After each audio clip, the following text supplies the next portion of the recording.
ಮಧ್ಯದಲ್ಲಿ of the ಕೇಸ್ಗೆ ಬಂದ್ಬಿಡ್ತೀನಿ. ಹಾಂ, ನಾವು ಏನು ಎವಿಡೆನ್ಸ್ ಕಲೆಕ್ಟ್ ಮಾಡಿದ್ವಿ, it is A purely A case of circumstantial evidence. ಗೊತ್ತಾಯ್ತಲ್ಲ, ಸಾಂದರ್ಭಿಕ ಸಾಕ್ಷ್ಯಗಳ ಮೇಲೆ ನಿಂತಹ ಈ ಕೇಸ್ ಇದು. ಈ ನನ್ನ ಇನ್ವೆಸ್ಟಿಗೇಷನ್ನೇ ಉತ್ಕೃಷ್ಟ ಅಂತ ನಾನು ಖಂಡಿತ ಯಾವಾಗಲೂ ಹೇಳೋದಿಲ್ಲ. ಬೇರೆ ಯಾರಾದರೂ ತೋರಿಸಿದ್ರು ಕೂಡ ಅದನ್ನು ನಾನು ಒಪ್ತೇನೆ. ಈಗ ಏಜೆನ್ಸಿ ಇದೆಯಲ್ಲ, ಲೋಕಲ್ ಪೊಲೀಸ್ ಇನ್ವೆಸ್ಟಿಗೇಷನ್ ಏನು ಮಾಡಿದ್ರು, ಒಂದು ವೇಳೆ ಅವರು ಪೂರ್ವಗ್ರಹ ಪೀಡಿತರಾಗಿ ಲಂಚದ ಅಕ್ರಮ ಲಾಭಕ್ಕಾಗಿ ಒಂದು ವೇಳೆ ಏನಾದರೂ ಡಿವಿಯೇಟ್ ಮಾಡಿದ್ದರೆ, ಇನ್ವೆಸ್ಟಿಗೇಷನ್ ಡಿವಿಯೇಟ್ ಮಾಡಿದ್ದರೆ, CID is authoritative to fix them as an accused person. Yes, CIDಗೆ ಯಾವ ಸಾಧಕವೂ ಇಲ್ಲ ಲೋಕಲ್ ಪೊಲೀಸ್ ಜೊತೆಗೆ, ಅವರನ್ನು ಅಪರಾಧಿ ಮಾಡಿ ಹಾಕ್ತಾರೆ.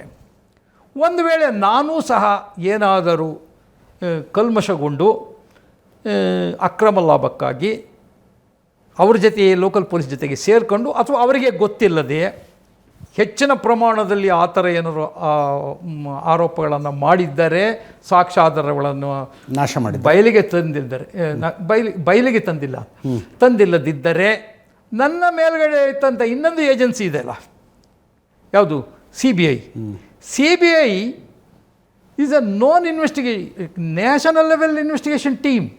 ಅರ್ಥ ಆಯ್ತಲ್ಲ, ಅಲ್ಲಿ ನಾನು ಒಂದು ವೇಳೆ ಅಪರಾಧ ಮಾಡಿದರೆ ನಾನು ಸಹ ಅಪರಾಧಿಯೇ, ಆರೋಪಿಯಲ್ಲ, ಅಪರಾಧಿಯೇ. ಆಯ್ತಲ್ಲ.